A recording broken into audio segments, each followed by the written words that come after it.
இன்றைக்கி தமிழ்நாட்டில் வந்து 10,000க்கு மேற்பட்ட பாரம்பரிய நெல் ரகங்கள்லாம் இருந்தால் நம்ம வரலாறுலாம் பார்க்கணும். வரலாறுல இருக்குது, வரலாறுலாம் சொல்லுது. ஆனால் அந்த இல்லாமல் இருந்த ரகங்கள்லாம் நம்மள்ட்ட இருக்கும்போது அதிக மகசூல் இல்லை அப்படிங்கிற ஒரு நிலைப்பாடு இருந்திருக்கு. இப்போ உதாரணம் பார்த்தீங்கன்னா, ஒரு ஏக்கருக்கு 15 மூட்டை ஒரு 20 மூட்டைக்கு மேலே அந்த நெல்லாம் எடுக்க முடியல அப்படிங்கிற ஒரு நிலைப்பாடு. அந்த மாதிரி நிலைப்பாட்டில் இருந்துக்கிட்டே இருக்கும்போது நம்ம நாட்டில் வந்து ஒரு உணவு தட்டுப்பாடு வந்துருக்கு. அப்போ இந்த உணவு தட்டுப்பாட்டை நம்ம சீரமைக்கிறதுக்கு என்ன செய்யலாம் அப்படின்னு வெளிநாட்டிலேருந்து உணவு இறக்குமதியெல்லாம் பண்ணும்போதுன்னு நினைக்கும்போது, வெளிநாட்டிலேருந்து உலகப்போர் நடந்துட்டு இருக்கும்போது அந்த உலகப்போருக்கு தேவையான இடுபொருள்களாக வெடிமருந்துலேருந்து தான் ரசாயன உரத்தை தயார் பண்ணி அந்த ரசாயனமாக நம்ம நாட்டுக்கு இறக்குமதி பண்ணாங்க. அப்போ அந்த ரசாயன உரம் இறக்குமதி பண்ணும்போது அப்போ நெல்லையும் வந்து நம்முடைய ரகங்கள்லேருந்து எடுத்துகிட்டு போய் வெளிநாட்டிலேருந்து பிலிப்பைன்ஸில் போய் அதை உற்பத்தி பண்ணி அதை கிராஸ் பண்ணி நம்ம ரகம் வந்து வைக்கோலும் அதிகம், நெல் அதிகம், அந்த மாதிரிலாம் ஆச்சு. ஆனால் நெல்லை விட வைக்கோல் அதிகம். ஆனால் பிலிப்பைன்ஸ்லேருந்து போயிட்டு வரும்போது என்ன ஆச்சுன்னா வைக்கோல் கம்மியாகவும் நெல் கூடவும் வந்துச்சு. அப்போ வந்த உடனே நம்ம விவசாயிகிட்ட இன்ட்ரடியூஸ் பண்ண விவசாயிட்டெலாம் கொடுத்தாங்க. வேளாண் பல்கலைலாம் கொடுத்துச்சு, அரசாங்கம் கொடுத்துச்சு. விவசாயிகள் நல்லா பயிர் பண்ணாங்க.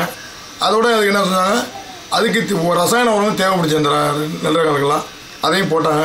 ஆனால் அந்த நிலையில் பாரம்பரியத்துக்கும் இந்த இயற்கை இதுக்கும் கொஞ்சம் கூடுதலாகவே மகசூல் வந்து காமிச்சிச்சு. அப்போ விவசாயம்லாம் ரொம்ப ஆனந்தமாக நல்லா சந்தோஷமாக செய்யணும்ன்ட்டு பண்ணாங்க. ஆனால் அன்றைய நிலைமையில் நமக்கு வந்து தேவை இருந்துச்சு, செஞ்சாங்க. ஆனால் இன்றைக்கி நிலைமை என்னென்னா, இந்த குள்ள ரகமும் என்ன செய்யுதுன்னா, நம்மளோட டெல்டா மாவட்டம் எங்கேயுமே சரி ஒரு ஒரு ஒரு நாள் 2 நாள் தண்ணி மழை அதிகம் பெஞ்சிட்டாலும் சரி, ஒரு காற்று அடிச்சிட்டாலும் சரி, ஒரு புயல் அடிச்சிட்டாலும் சரி, ஒரு வறட்சியாக வந்தாலும் சரி, அது இயற்கை சீற்றங்களை தாங்கி வளர தெம்பு அந்த நெல்லில் இல்லை, உடனே அழிஞ்சு போயிடுது. ஆனால் நம்மளோட பாரம்பரியம்லாம் பார்த்தீங்கன்னா 1 மாதம் ஆனாலும் சரி 15 நாள் ஆனாலும் தண்ணிக்குள்ளே இருக்கிறதெல்லாம் வீண் போகாமல் நம்ம இருந்திருக்கு. அப்போ நம்ம இப்போ என்னென்னா, இவ்வளோ ரசாயன உரங்களும் பூச்சிக்கொல்லி விஷங்களும் தெளிச்சலான பயணம்லாம் என்ன நடந்துக்குன்னா பல்வேறு வியாதிகளை நம்ம உருவாக்கிட்டு, அப்போ அதுலேருந்து மாறணும்னா நம்முடைய பாரம்பரியத்தை மறுபடியும் கையில் எடுக்கணும். அப்போ பாரம்பரிய நெல் வந்து இப்போ கொஞ்சம் தானே மகசூல் வரும், இந்தளவுக்கு வர முடியாத, இயற்கை விவசாயம் வராத அப்படின்னு ஒரு கருத்தை சொல்கிறாங்க. இன்னொரு படி மேலே போய் என்ன சொல்கிறாங்கன்னா, இயற்கை விவசாயம்னா ஆடு வேணும், மாடு வேணும், அந்தளவுக்கு மாடு நம்மள்கிட்ட இல்லை, மாடு இல்லாமல் எப்படி செய்ய முடியும் அப்படிங்கிற விஷயத்தையும் சில முன்வைக்கிறாங்க. இயற்கை விவசாயம்னா அந்த மாட்டை கருத்து இல்லை. இன்றைக்கி நம்மளுடைய இயற்கை விவசாயம் பண்ணையிலே அது ஆய்வு என்ன சொல்கிறேன்னா, ஒரு பசுமாடு இருந்தால் நம்மள்கிட்ட 32 ஏக்கருக்கு தேவையான இடுபொருளை ஒரு வருஷத்தில் தயாரிக்க முடியும்.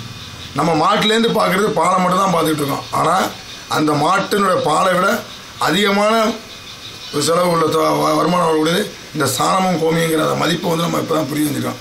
அப்போ அது மாதிரி நம்ம வந்து இந்த இயற்கை விவசாயம் செய்ய முடியுங்கிற விஷயத்தை சொல்கிறோம். அப்போ பாரம்பரிய நெல்லுன்னு சொல்லும்போது நிறைய ரகங்கள்லாம் இன்றைக்கி வந்து மறுபடியும் நம்ம மீட்டெடுத்து இன்றைக்கி மகசூல் அதிகமாக எடுக்க முடியும் அப்படிங்கிற விஷயத்தையும் நம்ம பண்ணிட்டோம். இன்றைக்கி அதிக மகசூல் எடுத்ததுனால தான் இன்றைக்கி விவசாயம் வந்து மறுபடியும் இன்னும் ஆர்வமாக வந்துட்டு இருக்காங்க. இன்றைக்கி பார்த்தீங்கன்னா ஒரு 2 கிலோ நெல்லுக்கு எங்கே கன்னியாகுமரி எங்கே இருக்குது அங்கேருந்து வர்றாங்க, கோயம்புத்தூர் எங்கே இருக்குது அங்கேருந்து வராங்க, இன்னும் சொல்ல திருவாரூர், மெட்ராஸ், திருவள்ளூர் மாவட்டம் இங்கேருந்து எல்லா விவசாயம் வந்து பண்ணிகிட்டு இருக்காங்க.